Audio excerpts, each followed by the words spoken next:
अजयजी नवले इथे आलेले आहे, त्यांचं एकदा टाळ्या वाजून सगळ्यांनी स्वागत करावं. सगळेच कार्यकर्ते खरे तर प्रत्येकाने घरोघरी फोन करणं गरजेचं आहे. जे अजूनही घरी झोपलेले आपले बांधव आहे त्याला थोडंसं कसं बोलता तुम्हाला प्रेमानं चांगलं कोणाच्या द्वारे त्यांना इकडे बघावा. शेतकरी म्हणून आता एकत्र आपण झालो पाहिजे. मी थोड्या सूचना करेल कारण लवकर निघावं लागेल. अजितदादा बोले, कराळे साहेब पण आलेले आहेत, आमचे अग्रवालजी पण आलेले आहे, काँग्रेसची मंडळी आहे, राष्ट्रवादीची मंडळी आहे, शेखरजी शिंदे साहेब आलेले आहेत आणि आपणही सगळे आलेले आहेत. आम्ही इथं असण्यानं काही फार महत्वाचं नाही, तुम्ही तिकडे असणं फार महत्वाचं आहे. तुम्ही तिकडे नसले का आमच्या इकडे असण्याला काही झिरो बजेट आहे, तसं कोणी कामची बात नाही आहे. म्हणून स्वतःसाठी एकदा टाळ्या वाजवा, कारण तुम्ही इथं आलेच नसते, एवढे टोले घेतले नसते तर मग आम्हाला बोलायची संधी भेटली नसते. आम्ही तर कम से कम याच्या समोर तरी येतो. काही चेहरे असे आहेत, काही चेहरे असे आहेत का ते कधीच टीव्हीवर दिसत नाही पण प्रचंड मेहनत घेत असतो. लक्षात घ्या, तुम्ही स्वतःला कमी समजू नका. आणि आम्ही दिसलो म्हणजे आम्ही मोठे आहे असंही समजून समजण्याचं कारण नाही, कारण तुम्ही फार महत्वाचे आहे आणि तुमच्यावरच हा निर्णय. मग मला एका पत्रकारांना विचारलं होतं, मी इथंच रात्रभर झोपलो आणि रात्र झोपल्यानंतर एबीपी माझ्याकडे आलाय आणि तो म्हणे तुम्ही सामान्य कार्यकर्ते झोपले आहे. म्हटलं जे मोठे कार्यकर्ते असते ते कधी कधी सांगता येत नाही, पण सामान्य कार्यकर्ता मरेपर्यंत शेवट राहिल्याशिवाय राहत नाही, कारण त्याची ओळखच ते असतं. आणि म्हणून या सामान्य कार्यकर्त्याच माझं शेतकऱ्यांचं भलं करेल. छत्रपतीच्या सैन्यामध्ये तानाजीचं नाव जरी आज तुमच्या शब्दपोटी दिसत असेल, नाव दिसत असेल, त्यांचं बलिदान मोठंच आहे. पण ज्यांचं नावच नाही आलं, ज्यांच्या इतिहासात नोंदच झाली नाही, महान वीर हुआ वो हुआ कि आप ऐसे वीर हो कि हमारा नाम से कोई मतलब नहीं, काम से मतलब है, हमारा काम ही जानते हैं. एवढ्या ताकदीनं काम करणारा हा कार्यकर्ता. मला माहिती आहे तुम्ही कसे आले, कशी वर्गणी केली, कोणाकडे पैसे नव्हते. मला एक फोन आला, बच्चू आता 1000 रुपये राहिले म्हणे डिझेलची व्यवस्था व्हा, कारण सोयाबीन पिकलं असतं, भाव विकला असताना म्हणे तर आम्ही तुम्हाला हे 1000 रुपयाचा मॅसेज केला नसता. पण तरी काही नाही म्हणे, आम्ही अजून एकदा वर्गणी घरीतून फिरतोय. तो बिचारा कार्यकर्ता गावभर फिरत त्यानं त्या डिझेलची व्यवस्था करून ते 200-300 ट्रॅक्टरच्या वर आज आपण इथं आला. की खरंच आम्ही तरी, मी सकाळी उठून घरी एका जाऊन आंघोळ केली आणि तुम्हाला नदीवरच आंघोळ करावं लागलं. ही काही लहान गोष्ट नाही आहे. आमच्यापेक्षा तुमचा त्याग अधिक फार महत्वाचा आहे.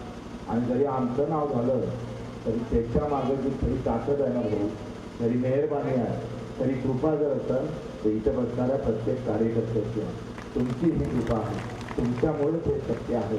आणि तुमच्यामुळं माझ्या गरीब कष्टकरी, कामकरी, शेतकरी, मजूर, आमचा दिव्यांग बांधव असेल, मेंढपाळ असेल, मच्छीमार असेल, या लोकांना मोठी आस लागलं. त्यांचे स्वप्न रंगाले लागलं. ते स्वप्न भंग निघाले. कुछ भी हो जाए मैं कट जाऊंगा, लेकिन मैं किसको देकर ही कट जाऊंगा, किसको देकर कट जाऊंगा.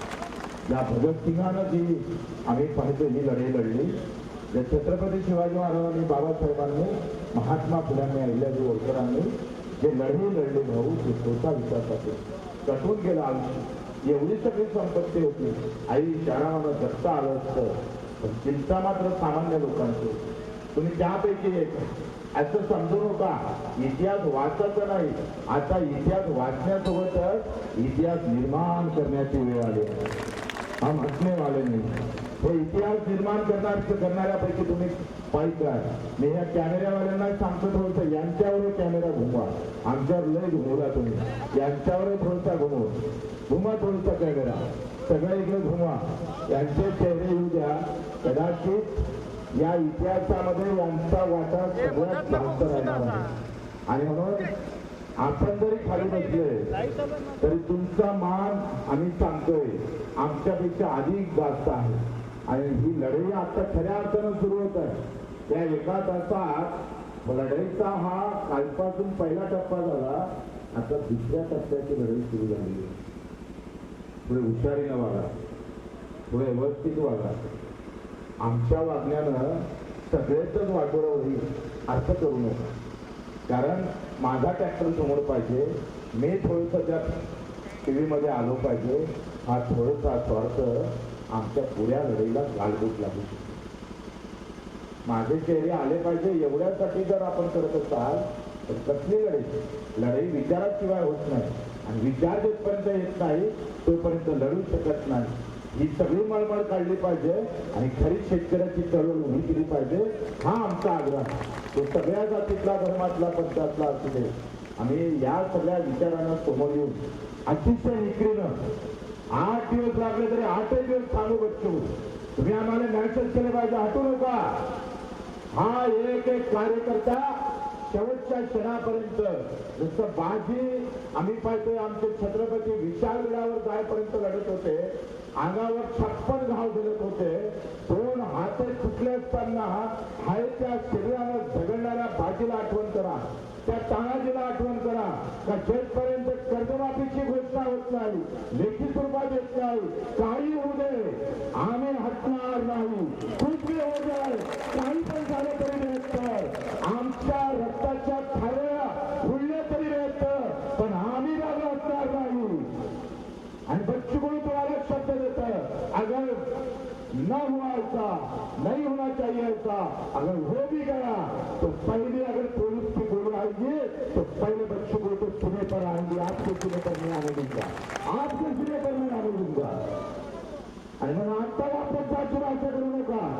आता असलेलं ते घरचे वापस इथे लावा, ते एवढ्याला भागणार नाही. तुम्ही नवराचे कार्यकर्ते आहे, तुम्ही हे जे छत्रपतीच्या फौजमध्ये जे पहिल्या फडीचे कार्यकर्ते आहे तुम्ही. आता बापूच्या घरी जे बसले त्यांना बोलावं लागेल, काही करून बोलावं लागेल. लढाई अर्ध्यातून थांबली तर करंट होऊन जा, लढाई पूर्ण जिंकून जा तर सांगतोय गावागावात तुमचं मान सन्मानाने उठल्याशिवाय राहणार नाही, माझ्या शेतकऱ्याचा आशीर्वाद घेतल्याशिवाय राहणार नाही. जो उद्या भारतावर जाणार आहे त्याला धीर देणारी ही आंदोलन आहे. आज आंदोलन झाल्यापासून आत्महत्याचा आम्ही पाहतो पर्सेंटेज कमी झालाय. त्या शेतकऱ्याला वाटतंय का आता हे सगळे कार्यकर्ते माझ्या अंगावरचं, माझ्या डोक्यावरचं बोज कमी करूनच येणार आहे, त्याला आधार वाटणार आहे तुमच्या आंदोलनाचा. लहान गोष्ट नाही आहे. तुमच्या चालण्यानं, बोलण्यानं, राहण्यानं, तुमच्या आंदोलनामुळं हजारो जीव वाचताना, हजारो जीव वाचतात. एवढं सोपं नाही. पंक्तीतली पंगतवाळासाठी जशी घाई करतो, एखाद्याला चॉकलेट किंवा एखादा काय म्हणते पाणबुक्का देऊन रक्तदान करून जसं आम्ही सेवा करतोय, ते तिच्यापेक्षा मोठी सेवा. ह्या खून देने से भी अलग बलिदान, अलग त्याग, ते किसी की जान बचने वाली है. आणि मग तुमची तयारी आहे सगळ्यांची, कोणी हटने वाला नाही, कोणी हटने वाला नाही. बिलकुल ताकद से जो भी हो जाए देखा जाएगा.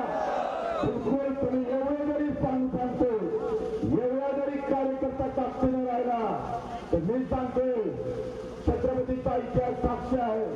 2 लाख फौजवर आमचा 7 जरी जेव्हा धावून पडले तेव्हा 2 लाख फौज 4-5 इंच आम्ही पाहतो मागे सरकले. हा बाणा महाराष्ट्राचा आहे आणि तुम्ही असणं फार महत्वाचा आहे. तुमच्या येण्या जाण्यानं काय वाटतो निर्माण बच्चो राहायची सोय नाही, काय आता ते विसरून जा. पाणी जर आले तर कपडे गिपडे काढून घ्यायचे, चड्डी बनवण्यावर हे जे कपडे आहेत ते थैलीत ठेवायचे आणि चड्डी बनवण्यावर पाण्याचा आनंद घ्यायचा. लोक वॉटर पार्कला जातात, वॉटर पार्कला काय करायला जातं, आंघोळ करायला जातं का नाही जात. आपला वॉटर पार्क हे आंदोलनातच करून चालय. थोडी मजा घेऊ, म्हणजे पाणी आलं तर कसं होईल. आधार सुद्धा आम्ही वाचतो, आकाश आम्हाला म्हटलं पाहिजे यार मिले तो जिगरबाज मिले यार, ये मिले आमचे. तो आमचा पाऊस आम्हाला स्वागत करेल आणि एक नवीन नोंदीकडे आम्ही जाणार आहोत. या प्रवासात कमी जेवण, कमी खाणं फार महत्वाचं आहे. म्हणजे तुम्ही नेमकं बाहेर निघाले का जेवणच असतं आणि बाकीच्या गोष्टी जास्त करून मग वादा होता आपला. कमी जेवायचं, फार कमी, थोडं जेवायचं. मी आज सकाळी फक्त थोडंसं जेवलं, आता एकदम रात्री थोडंसं जेवण. म्हणजे तुम्ही कमी जेवण्याचे लई फायदे आहेत. 4-5 दिवस जर तुम्ही कमी जेवले, घेतलं पेपर मार वरतो, आली डाळ भाजी हे खाऊन, आला बोंडा भेटला चौकात मार खाऊन हे वांग तुमचा सगळं. असं करू नका. आपलं खाना जेव्हा बेकार केला, त्याचा खाना खराब करायचा असेल तर आपलं खाणं कमी करावं लागेल. बरोबर का नाही? आणि म्हणून मग काय बघतो चहाला सकाळी अगं काय सासऱ्याच्या घरी गेलता ताट मीठ ते काय म्हणते पाठगीत टाकून जगदाडीसाठी व्यवस्था करायची आहे. असं करू नका. ही लढाई आपण मोठ्या आतापर्यंत 7-8 महिने झाले आपण लढतो.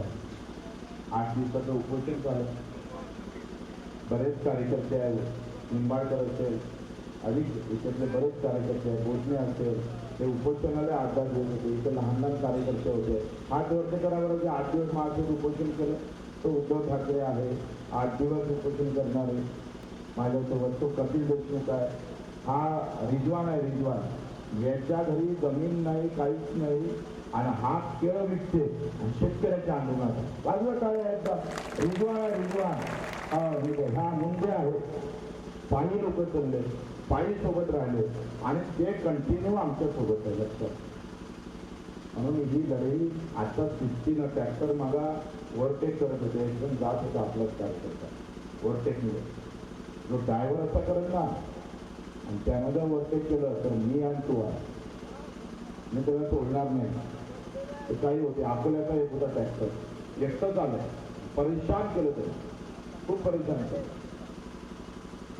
जे काही सूचना असेल 4-5 वाजेपर्यंत मुख्यमंत्र्याची वाट पाहू आपण, नाही तर सरळ रामगिरीवर जायचं. कुठे जायचं? मुख्यमंत्र्याच्या घरी जाऊन थांबू. आता एक तो आप हमारे घर आ जाओ, नाही तर हम आपके घर आ जाते हैं.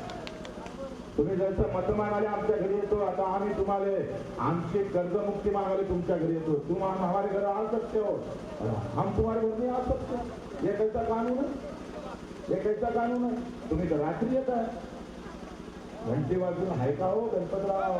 कायदा बरं मताचे तुम्ही रात्री 12 वाजता येतं, आम्हाला दिवसा येऊ देत नसा. खबरदार आम्ही वाले जेवणाची व्यवस्था करा. देवा भाऊ जेथपर्यंत कर्जमाफी नाही, जेवण तुमचं दिसतं. सकाळ दुपार संध्याकाळ जसं तुम्ही खाता प्रोटीन सगळ्या हे आम्हाला भेटलं पाहिजे ना. काय असते तर प्रोटीन हे सगळी व्यवस्था करायची आहे. तयारी आहे सगळ्याची. जय जवान. मला वाटतं नवलेची बोलून आपल्या नवलेची इथं आलेले आहे. आणि मग काँग्रेसचा पाठिंबा भेटलेला आहे आणि पहिला राष्ट्रीय पक्ष आहे बरं, पहिला राष्ट्रीय पक्ष पाठिंबा देणारा आणि राष्ट्रवादीचा पण पाठिंबा आहे. पाठिंब्यासोबत सामील व्हावं लागल. सगळ्यांनी ताकदीने आलो पाहिजे. हा हे काँग्रेस आमच्या अग्रवाजी आहे, कालपासून आहे आणि शेंडे साहेब पण आलेले आहेत. मग ते प्रमोदरावजी शेंडे होते आमचे अध्यक्ष आणि त्यांचं हे चिरंजीव इथे आलेले आहेत. पहिले अजितदादा बोलून मग थोडं लवकर आपल्याला हे करायचं. आता उद्यापासून आंघोळ गिंगोळ हा भांडून पडून होता. आंघोळीच्या गोळ्या खा मस्त बढियापैकी, नाही तर बसतो आंघोळ तिथं करावं, पाणी काय बसतं, त्या सगळ्या व्यवस्था आपण लढायला आलो का लग्नात आलो? लढायला आलो ना, केलंच भेटलं नाही खोबरेल फोटो तो चांगला येऊन झाला की माळ आज तर तिथं काही करू नव्हता. म्हणून आधीच्या काळात बोलवण्याची विनंती करतो.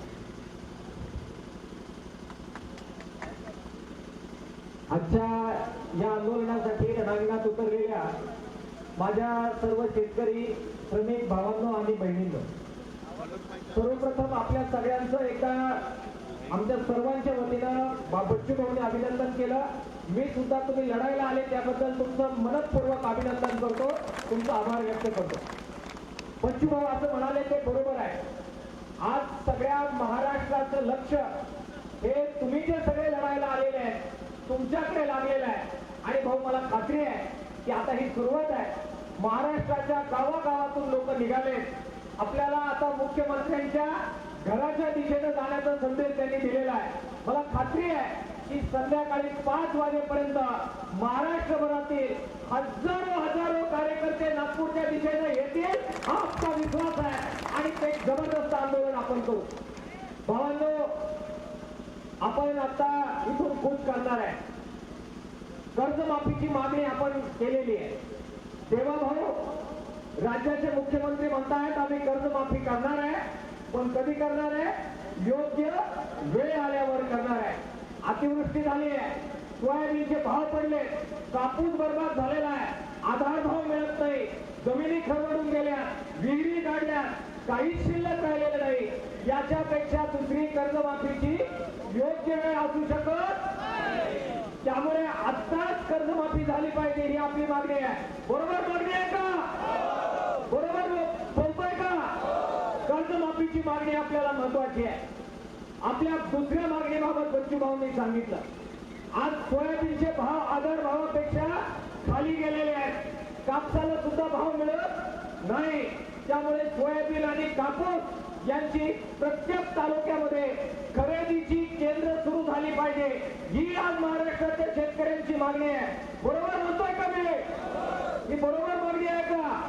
भावांनो, 3 नंबरची मागणी जी आपण म्हणतोय वारंवार, आपल्या अनेक शेतकऱ्यांनी ती मागणी केलेली आहे. पीक विम्याचे ट्रिगर या सरकारनं काढून टाकले.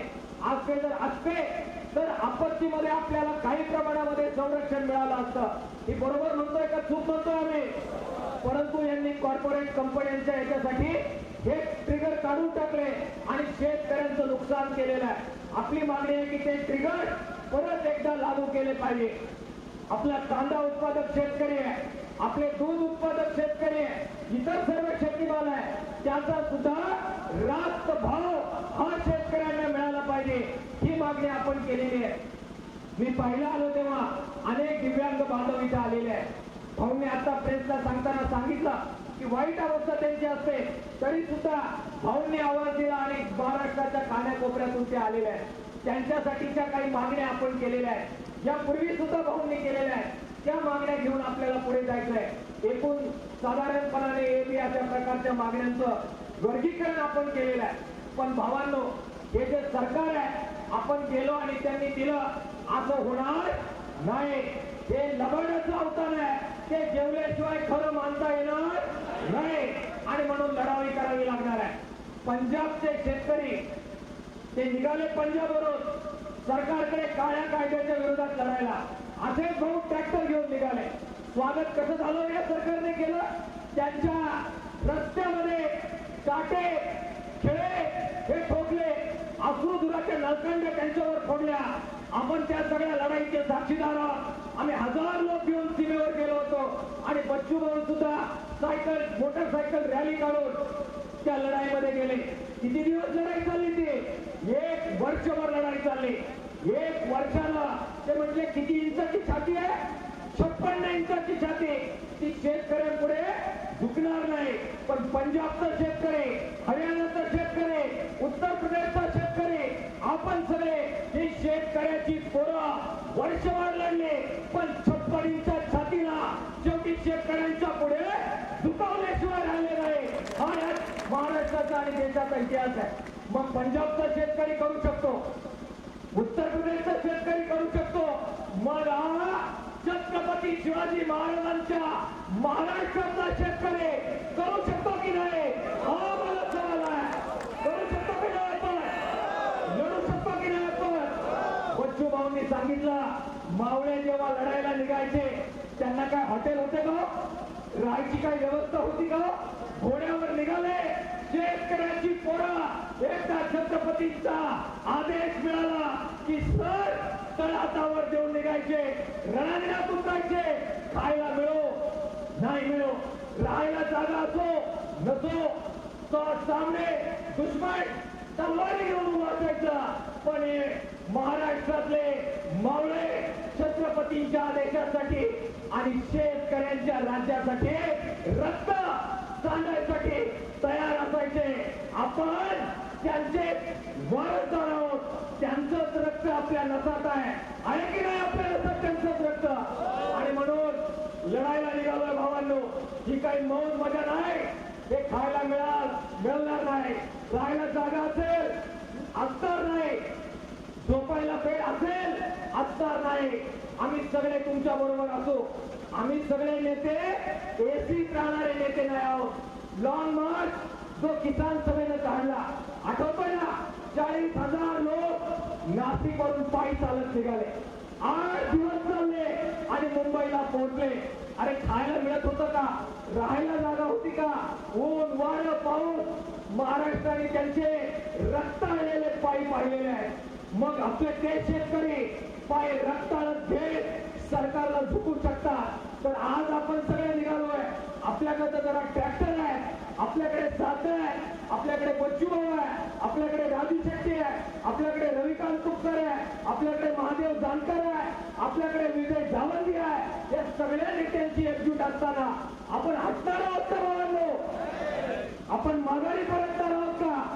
भावांनो, शेवटचा मुद्दा सांगून संपवणार आहे. अशीच लढाई झाली आणि तानाजी मालुसरे आणि त्यांचे शेलार मामा हे उदयभानावर चालून गेले. घनघोर लढाई झाली, पण घात झाला आणि तानाजीची ढाल तुटले. तानाजीची ढाल तुटल्यावर शेला काढला, हाताला गुंडाळला. उदयभान वार करत होता आणि तुटलेल्या शेल्याच्या हातावर हा मावळा तो वार झेलत होता. घनघोर लढाई झाली. दुर्दैवाने आपले मावळे, आपले नेते तानाजी मालुसरे हे कोसळले. मामा पुढे आले, सईबाई जनता झाली आणि मावळे इकडे तिकडे पडू लागले. तानाजी मालुसरेला पडताना पाहून मामा पुढे आले आणि मामा म्हणाले, अरे मर्दान लढावात, एक तर लढून मरा, नाही तर गडा खालून उड्या टाकून मरा. मावळे फिरले आणि उदयभानाचा कोथळा बाहेर काढला. हा इतिहास महाराष्ट्रामध्ये आहे. विनंती करायची आहे, नागपूरच्या दिशेने निघालोय. जो पाठ दाखवेल, तो पळून जाईल, जो माघार घेईल, तो शेतकऱ्याच्या पोटचा असू शकणार नाही. हा संकल्प आपण केला पाहिजे. सामूहिक निर्णय करू. पुढे किती जायचं, मागे किती राहायचं, कोणत्या मागण्यांवर मागे थांबायचं, कोणत्या मागण्यांवर निकाल लावायचा, हे सगळे मिळून ठरवू. जो निकाल होईल सगळे मिळून होऊ. पण मेलो तर सगळे कटून मरू आणि जिंकलो तर सगळे गुलाल घेऊन जाऊ. या एकजुटीनं भावांना आपल्याला पुढे जायचं आहे. मी आपल्याला विनंती करतो, एक ट्रॅक्टर रॅली आम्ही काढली होती. दुधाच्या प्रश्नावर आमचे नगरचे शेतकरी आलेत. अनुभव पर्यंत येतो. ट्रॅक्टर जो आहे, मी शेतकऱ्याचं लेकरू आहे, त्यामुळे ट्रॅक्टर कसं चालतो मला माहिती आहे. त्याला कमी स्पीडने चालवताना बऱ्याच अडचणी येतात. पुढे ट्रॅक्टर असतो, ट्रॉली असते, मागचा जो ड्रायव्हर आहे त्याला तो कंट्रोल करत राहणं, पायावर लोड येतो, सगळ्या यंत्रणेवर लोड येतो. मग ड्रायव्हर काय करतो, थोडीशी जागा मिळाली की काढला बाहेर ट्रॅक्टर, घुसवला आत, मग सुटला सुद्धा हे होतं आणि त्यातून मग काही जागा फटका होतो. मला अनुभव आहे. ते साधारण 250-300 ट्रॅक्टर, अरे तुम्ही तर माणसं भरून आणले, बच्चू आम्ही शेण भरून काढलं. शेण भरले ट्रेलरमध्ये. सरकारला सांगितलं दुधाच्या धान्यातून फक्त शेणच शिल्लक आहे, ते पण तुम्हाला घेऊन जा. आम्ही त्यांच्या कार्यालयात बसलो होतो. हे ट्रॅक्टरची रॅली अवघड असते आणि म्हणून बच्चू भाऊने जो संदेश दिला तो नीट पाळायचा आहे. रांग म्हणजे रांग लागली पाहिजे. पुढे घुसायचं नाही, पुढे रस्ता तोडायचा नाही, लेन कट करायची नाही. एक संघ आपल्या ट्रॅल्या या निघाल्या पाहिजे नागपूरच्या दिशेने. आहे का सगळ्यांची तयारी? पाळणार आहे का सगळ्यांना शिस्त? भावांनो, किसान सभेच्या वतीने आम्ही इथे आलोय, पण भाऊ एकटं येण्याची आमची परंपरा नाही. आमचे बीडचे शेतकरी, परभणीचे शेतकरी, नगरचे शेतकरी, मराठवाड्यातून वेगवेगळ्या जिल्ह्यातून शेतकरी हे सकाळपासून यायला सुरुवात झालेली आहे. वर्ध्यातून आता मी आलो. तुमचं चौकात किसान सभेच्या वतीनं स्वागताचे मंडप हे किसान सभेने लाल बावट्याने टाकलेले आहेत. आम्ही जी साथ देतो ती साथ माईक पुरती आणि टीव्ही पुरती लाल बावट्याची असत नाही. सख्या भावासारखी साथ आम्ही देत असतो. मी आपल्याला शब्द देतो की प्रहार आणि किसान सभा आणि बाकी स्वाभिमानी आहे, बाकी भूमिपुत्र आहे, काँग्रेस आहे, बाकी आम्ही सगळे जे जे साथीला आलोय ते सख्या भावासारखी साथ देऊ. तुम्ही ज्यावेळेस म्हणाल त्यावेळी उड्या टाकायला एकटे तुम्ही नसाल. हे लाल बावट्यावाले सुद्धा तुमच्या बरोबर 100% राहतील. एक शब्द देऊन माझे 2 शब्द संपवतो. धन्यवाद. इन्क्लाब जिंदाबाद. शेतकरी एकजूट जिंदाबाद. एबीपी माझा, उघडा डोळे बघा नीट.